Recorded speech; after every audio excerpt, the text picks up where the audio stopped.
Hello दोस्तों, नमस्ते, प्रणाम। मैं गायत्री अपने चैनल में आप लोग का स्वागत और अभिनंदन करती हूँ। आप लोग के बीच एक प्यारा सा सोहर गीत प्रस्तुत करने जा रहा है। कैसा लगा कमेंट कर जरूर बताइएगा।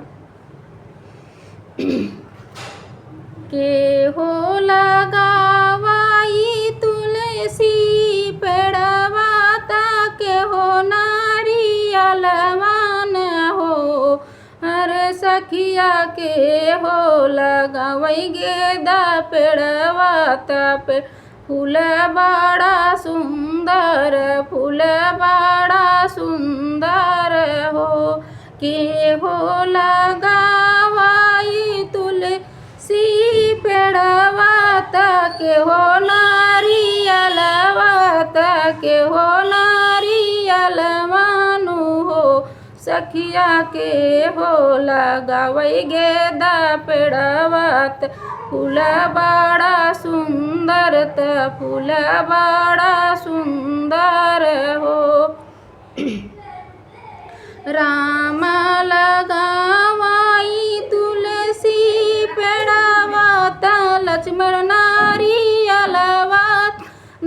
नारियलवानु हो, सखिया सीता गवई गेदा पेड़वा फूल बड़ा सुंदर फूल बड़ा सुंदर हो।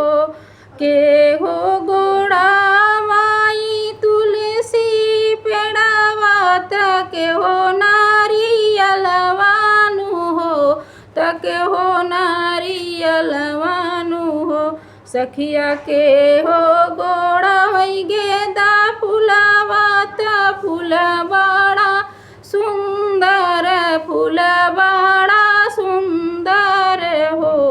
राम गोड़ावई तुलसी पेड़वा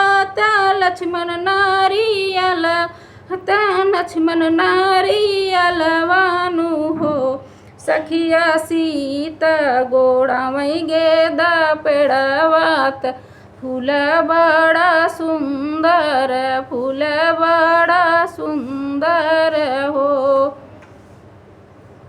के ही सिंचाई तुलसी पेड़वा के हो नारियलवा के हो नारियलवानु हो, सखिया के हो गेदा पेड़वा फूल बड़ा सुंदर फूल बड़ा सुंदर हो।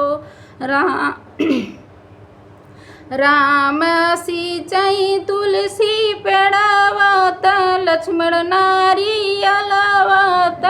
लक्ष्मण नारियलवानु हो, सखिया सीता सिंचाई गेद पेड़वा फूल बड़ा सुंदर फूल बड़ा सुंदर हो।